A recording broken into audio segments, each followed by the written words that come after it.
I've become quite an expert in health and social care, not really because I chose to do so, but because many people of my age find that they're forced into it. I was one of those famous sandwich generation carers for quite a few years because my father was left widowed.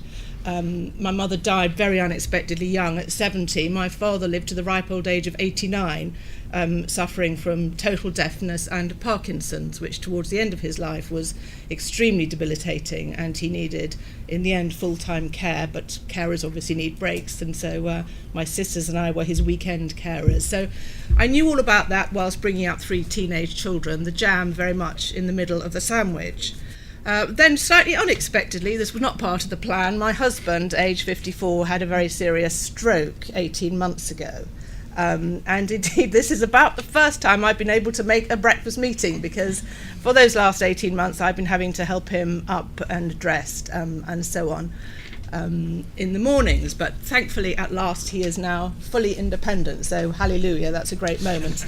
I've written about both stroke care and the lack of coordination when you come out of hospital into the community, and about caring, and I've found that, unlike when I used to write about politics and I just get lots of Yahoo type abuse, I've had some really very moving and very multiple letters, emails, tweets about people in similar positions. And so I'm even more aware that there are a lot of people out there who are desperate for their voices to be heard in this whole debate.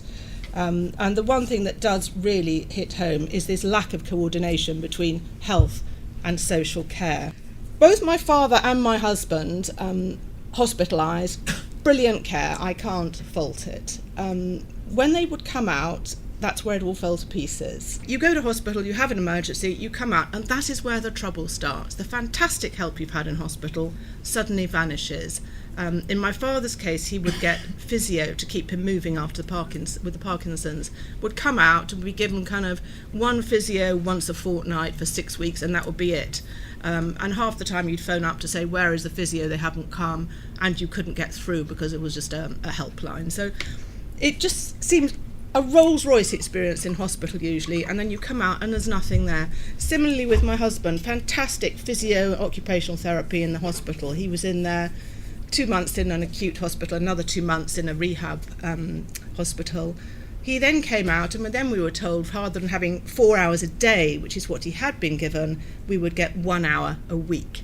Now, we were lucky enough to be able to afford to pay through the nose for very expensive physio. It is very expensive, but it's only because of that physio that he is now able to get back to work. He's a broadcaster, it's called Andrew Marr. He's got back to work, and he can now, as I say, for the first time in 18 months, get himself dressed. That's simply and solely because of that physio. Without that, he would still be, if not wheelchair bound, then pretty much disabled, stuck at home. I'd be stuck at home as well. Talking behind the scenes to politicians, you will find always they agree absolutely that we have got to, yes, we've got to seize this, we've got to take our heads out of the sand, we've got to look at the options. The minute there's a camera in front of them, the minute they have to make a statement, I think Labour have already put out a statement saying, oh yes, we welcome this report, the Conservatives have done terrible things to our health service, and I'm sure that the Conservatives will do just the same. Oh, it's Labour's legacy, the reason the whole business is in crisis. I think the great challenge, and I'm still not sure how you are going to get over this, guys, by your autumn full report, is how you get the politicians to take this message on board. Part of it is educating the public. I think, as you've said already, Kate, the public are completely ignorant about social care. And by the way, what a bizarre term it is. It sounds as though it's, having a cup of tea with someone, your social care, your chit-chat. Social care is a lot more than that. It's about actually being able to live day to day. But so many people think social care is going to be free when they get there. So many people think they won't need it. And I think this is another thing we need to stress. If I'd been asked 20 years ago about my parents, I'd have said my mother, who was incredibly fit and looked after herself very well, didn't drink, didn't smoke, would probably live to the age of 95. She died at 70 of a sudden heart attack. I'd have said my father, who suffered 2 heart attacks, stomach cancer, Parkinson's, blah, blah, blah, would probably not last very long. But he lived to 89 and with 10 years of needing social care. Now, I don't know if I'm going to need any or I'm going to need 15 years, and not any of you, and not any of the public. And I think this is what we have to stress to people. We just don't know. It could happen to us. It might not. It could happen to our nearest and dearest. It might not.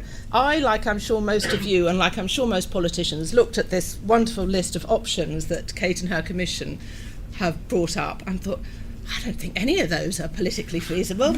No, sorry. And so I think this is the answer. We have to go through and say to people, look, none of these options are very nice, but some of them are better than others.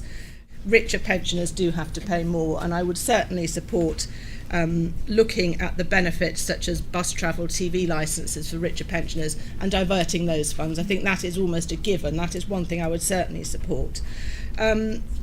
Social insurance, the whole system, I agree, it's not going to work. I think it's just going to take far too long to get that going. I think the early signs are the insurance companies will say, oh, there's no call for it, we're not going to do it. And so I can't see that is going to work. Charges, I don't know about this. I was interested in the reaction earlier this week to Lord Warner's suggestion of even a £10 NHS membership. I mean, the sky fell in, goodness me. The letters, the emails, the tweets, the running for the hills from the Labour Party, because he was a former Labour Health Minister. But maybe. I think also exemptions is another issue. Now, I have a thyroid deficiency, so I take thyroxine, as does my daughter. And what that means is I have an exemption certificate, which means, in theory, I get free prescriptions for the rest of my life because I need to take thyroxine. That strikes me as wrong. Maybe for the thyroxine, but everything else I get is also free, and my daughter. So things like that, I think, are an anomaly and can certainly be tightened up on, as well as raising the age to the normal retirement age now, which is going up and up and up. I don't think just general taxation rises are going to get there, and I don't think any politician is going to want that. But I do think perhaps the hypothecation argument is one that can be looked at again. I think when you say this is a specific tax for the health service, for the health and social care service, that makes people realise this is a benefit that I might need in the future, that my family might need in the future. And looking at all the politically unacceptable options, I think that was perhaps the one that would be the least politically unacceptable. So I leave with that thought. I really don't know. I look forward very much to this debate. I'm delighted the debate is happening, and I wish the report very well, and let's hope that certainly in the future we can move on to a better system. Thank you.